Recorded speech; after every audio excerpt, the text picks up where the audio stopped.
College admission 2025 centralised college admission সংক্রান্ত আজকের এই ভিডিওতে তোমাদের প্রত্যেককে স্বাগত জানাই।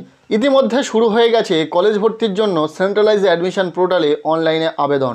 কিভাবে তোমরা সঠিক পদ্ধতিতে স্টেপ বাই স্টেপ কলেজ ভর্তির জন্য আবেদন করতে পারবে সেই নিয়ে ইতিমধ্যেই ভিডিও দিয়েছি। সেই ভিডিওর লিঙ্ক আমি এই ভিডিওর ডেসক্রিপশনে দিয়ে রাখবো, অবশ্যই তোমরা দেখে নিও। আজকের এই ভিডিওতে যে বিষয়গুলো নিয়ে কথা বলবো, তোমাদের বহুল প্রশ্ন ছিল কলেজ ভর্তির জন্য সেন্ট্রালাইজড অ্যাডমিশন পোর্টালে ফার্স্ট রাউন্ডের যে অ্যাডমিশন শুরু হয়েছে তার লাস্ট ডেট কবে, অর্থাৎ আবেদন করার অ্যাপ্লিকেশন করার লাস্ট ডেট কবে, কতদিন কলেজ ভর্তির জন্য আবেদন চলবে। পাশাপাশি এটাই তোমরা জানতে চাইছো যে ফর্ম ফিল আপ করতে কত টাকা লাগছে, কতবার মেরিট লিস্ট প্রকাশিত হবে, মপ আপ রাউন্ড কি, কতগুলি কলেজে আবেদন করা যাবে, এই সম্পূর্ণ বিষয়টা আলোচনা করব আজকের এই ভিডিওতে। কাজে ভিডিওটি সম্পূর্ণ দেখবে, ভালো লাগে লাইক করবে, চ্যানেলে নতুন হলে চ্যানেলটিকে সাবস্ক্রাইব করে রাখবে। প্রথমত জানিয়ে দিই কতদিন পর্যন্ত ভর্তির জন্য আবেদন চলবে বা ফর্ম ফিল আপ করার লাস্ট ডেট কবে। দেখো, ফার্স্ট ফেজের অ্যাডমিশন স্টার্ট হয়ে গেছে 18 জুন থেকে। ফর্ম ফিল আপ চলবে 1 জুলাই তারিখ পর্যন্ত, অর্থাৎ আগামী জুলাই মাসের 1 তারিখ পর্যন্ত ফর্ম ফিল আপ চলবে। জুলাই মাসের 1 তারিখ রাত 12টা পর্যন্ত তোমরা চাইলে ফর্ম ফিল আপ করতে পারবে। তবে আমি মনে করি তোমরা যারা সেন্ট্রালাইজড অ্যাডমিশন পোর্টালে অ্যাডমিশন নিতে চাইছো প্রত্যেকেই লাস্ট ডেট কবে সেই চিন্তা না করে এখন যেহেতু ফর্ম ফিল আপ চলছে তোমরা প্রত্যেকেই ফর্ম ফিল আপ করে নেও। সেন্ট্রালাইজ পোর্টালের মাধ্যমে কলেজ ভর্তি দুটো ফেজে হবে। ফার্স্ট ফেজের অ্যাডমিশন প্রক্রিয়া বর্তমানে স্টার্ট হয়ে গেছে, যেখানে দুবার মেরিট লিস্ট পাবলিশ হবে। প্রথম মেরিট লিস্ট পাবলিশ হওয়ার পর যারা অ্যাডমিশন নিয়ে অটো আপগ্রেডেশন ইয়েস করবে, পরবর্তীতে আপগ্রেড রাউন্ডের যখন মেরিট লিস্ট পাবলিশ হবে তখন দেখা হবে সে আপগ্রেডেশনের ফলে কোনো হায়ার প্রেফারেন্স পেয়েছে কিনা।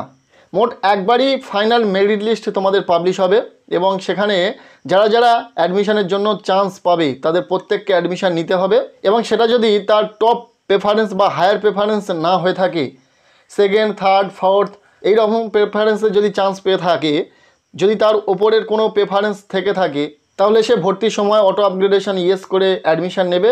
দেন আপগ্রেড রাউন্ডে তাকে দেখা হবে সে হায়ার প্রেফারেন্স পেয়েছে কিনা। যদি পেয়ে যায় সে সেখানে অ্যাডমিশন নিতে পারে, যদি না অ্যাডমিশন নিতে চায় তাহলে তার পূর্ববর্তী যে কলেজটিতে অ্যাডমিশন নিয়েছো সেই কলেজটি তার থাকবে। আশা করছি ক্লিয়ার। ঠিক একইভাবে সেকেন্ড ফেজের যখন অ্যাডমিশন স্টার্ট হবে তখনই দুবার মেরিট লিস্ট পাবলিশ হবে। একবার ফাইনাল মেরিট লিস্ট পাবলিশ হবে যেখানে যারা চান্স পাবে তারা অ্যাডমিশন নেবে এবং আপগ্রেড রাউন্ডে দেখা হবে কারা আপগ্রেডেশন ইয়েস করেছিল এবং তারা কোনো হায়ার প্রেফারেন্স পেয়েছে কিনা। আশা করছি ক্লিয়ার। তোমরা অনেকেই জানতে চেয়েছিলে যে কতবার মেরিট লিস্ট পাবলিশ হবে। দুটো ফেজের অ্যাডমিশনের প্রক্রিয়াটা কেমন। ফার্স্ট ফেজের অ্যাডমিশন চলছে, ঠিক আছে, বর্তমানে ফর্ম ফিল আপ শুরু হয়েছে। ফর্ম ফিল আপের পর কলেজে ভর্তির প্রক্রিয়া শুরু হয়ে যাবে যারা চান্স পাবে কলেজ ভর্তির জন্য। এবার যারা কলেজ ভর্তির জন্য চান্স পাবে না বা যারা ফার্স্ট ফেজে সঠিক সময়ের মধ্যে ফর্ম ফিল আপ করে উঠতে পারবে না বা যারা ফার্স্ট ফেজে কলেজে চান্স পাওয়ার পরেও কলেজ ভর্তিতে আগ্রহী থাকবে না বা কলেজে অ্যাডমিশন নেবে না বা যারা অ্যাডমিশন নিয়েও অ্যাডমিশন ক্যান্সেল করে দেবে, এই ধরনের প্রত্যেকটি ছাত্রছাত্রীরা চাইলে নতুন করে সেকেন্ড ফেজের জন্য অ্যাপ্লিকেশন করতে পারবে। যারা অলরেডি ফার্স্ট ফেজের জন্য ফর্ম ফিল আপ করে থাকবে তাদেরকে সেকেন্ড ফেজের জন্য শুধুমাত্র চয়েস ফিলিং করতে হবে বা যেটাকে প্রেফারেন্স লিস্ট বলা হচ্ছে সেই প্রেফারেন্স লিস্ট রেডি করতে হবে। আর এই সেকেন্ড ফেজের অ্যাডমিশন রাউন্ডটাকে বলা হচ্ছে মপ আপ রাউন্ড। আশা করছি ক্লিয়ার। এই মপ আপ রাউন্ড কি জানতে পারলে। এবার মপ আপ রাউন্ডে অনেক সমস্যা রয়েছে। বিশেষ সমস্যা সেটা হচ্ছে মপ আপ রাউন্ড তথা সেকেন্ড ফেজের যখন অ্যাডমিশন স্টার্ট হবে তখন দেখা হবে কলেজে কতগুলি করে সিট ফাঁকা রয়েছে, সেই ফাঁকা সিটের ওপর সেকেন্ড ফেজের অ্যাডমিশন স্টার্ট হবে।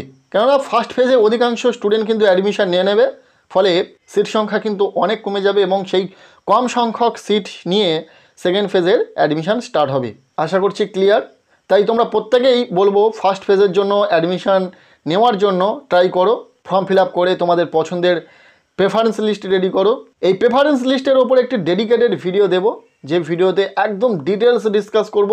খুব শীঘ্রই সেই ভিডিওটি পেয়ে যাবে। আর অনেকেরই প্রশ্ন ছিল ফর্ম ফিল আপ করতে কত টাকা লাগে। দেখো, সেন্ট্রালাইজ অ্যাডমিশন পোর্টালে ফর্ম ফিল আপ করতে কোনো রকম ফিস দিতে হবে না, তোমাদেরকে কোনো রকম টাকা লাগছে না ফর্ম ফিল আপ করতে। শুধুমাত্র যখন তুমি সিলেক্ট হয়ে যাবে কলেজে ভর্তির জন্য, অর্থাৎ তোমার প্রেফারেন্স লিস্টে সাজানো কলেজে তুমি অ্যালোটেড হয়ে যাবে, তখন কলেজে ভর্তির সময় তোমাকে কলেজের যে অ্যাডমিশন ফিস রয়েছে সেটা পেমেন্ট করতে হবে। আশা করছি ক্লিয়ার। কেমন লাগলো ভিডিওটি কমেন্টে জানিও। ভিডিওটি এতটুকুই। ভিডিওটি ভালো লেগে থাকলে লাইক করে দাও, চ্যানেলে নতুন হলে চ্যানেলটিকে সাবস্ক্রাইব করে রাখো, আর পারলে ভিডিওটি বন্ধুদের সাথে প্রচুর শেয়ার করে দাও।